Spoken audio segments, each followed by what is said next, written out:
All the bombshells in Willie Nelson's new docuseries, from affairs and the death of his son to his IRS struggles. In the new Paramount Plus docuseries, Willie Nelson and Family, the icon reflects on his ups and downs over the past 90 years. Wille Nelson knows firsthand that it's funny how time slips away. In the new 4-episode Paramount Plus documentary series Willie Nelson and Family, streaming now, the icon looks back on the extraordinary highs, platinum and gold-selling albums, worldwide tours and strong family ties, and dark lows, affairs, divorce, loss and money and health struggles he's experienced over the past 90 years.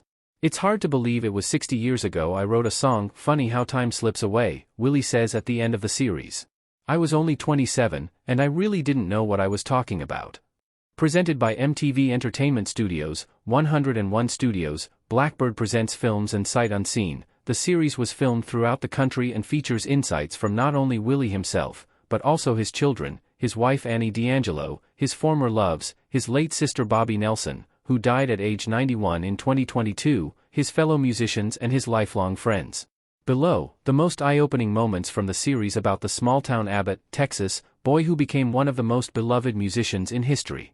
A fight with his first wife resulted in a fork in his side. Willie met his first wife Martha Jewel Matthews while she was working at a burger joint in 1952, when he was 19 and she was 16. She was a dark-haired beauty, a full-blooded Cherokee, Willie says in the series. Her eyes set my soul on fire, and her name was Martha Jewel.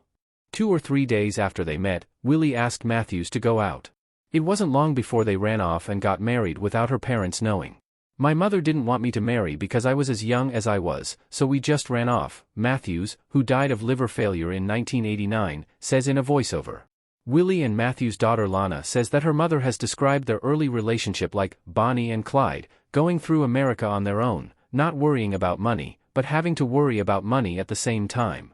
It wasn't without the drama of Bonnie and Clyde's relationship, either. We had a lot of fun together but we fought, and we both were drinking a lot in those days, Willie says. One morning we got in this argument, and she picked up this fork and threw it across the table and it stuck in my side. It sounded like a tuning fork. Willie had multiple suicide attempts in his drinking days. In the 60s, Willie left Fort Worth, Texas, for Nashville with Matthews and their 3 kids Lana, Susie and Billy. As Willie gigged for little money, the family struggled, and Matthews says she decided she would not put up with no more crap. She and I were fighting worse than ever, and I started drinking more than ever, Willie says. I would get drunk every night and go home with someone different every night. I was slowly self-destructing. I really didn't care. Back in my drinking days, I tried to commit suicide a couple of times, he continues. One time in the dead of winter I was so down on myself I laid down in the middle of the street hoping a car would run over me. No such luck. I had to get up off my ass and kept on trying to figure out how to make a living. Willie felt a sexual vibe while recording Willingly with Shirley Cauley.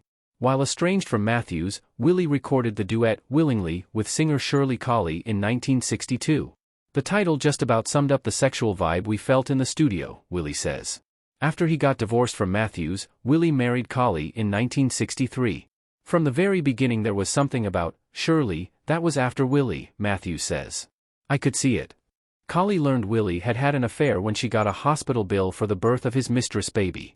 One day, Cauley saw a bill from a Houston hospital for the birth of a baby girl, Paula Carlene, born to Mrs. Connie Nelson. Shirley wanted to know who in the hell was Connie Nelson, Willie says. The truth is Connie, Kepke, had been my girlfriend for several years before becoming pregnant. She had no idea there was a Connie, adds Lana. She had no idea there was a baby until she got the hospital bill. That's how she found out about Connie.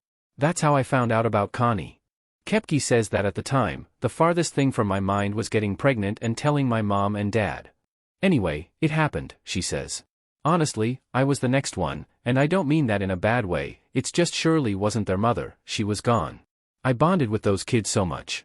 I loved those kids. They all became my kids, too. Paula says her mom was the new girlfriend, then wife. While it was hard for Susie, Lana and Billy, she says, we're all close. That's Dad's doing, she says. He brought us together as one big tribe. Billy saved Paula from a house fire. Right before Christmas in 1970, Willie's house in Ridgetop, Tennessee caught on fire. The fire started in the basement, and Billy saved Paula from her crib in the back bedroom after he smelled smoke. Willie, meanwhile, ran into the burning house and rescued his beloved guitar trigger and a bag of Primo Colombian pot. I wasn't about to lose a couple of pounds of good pot, he says.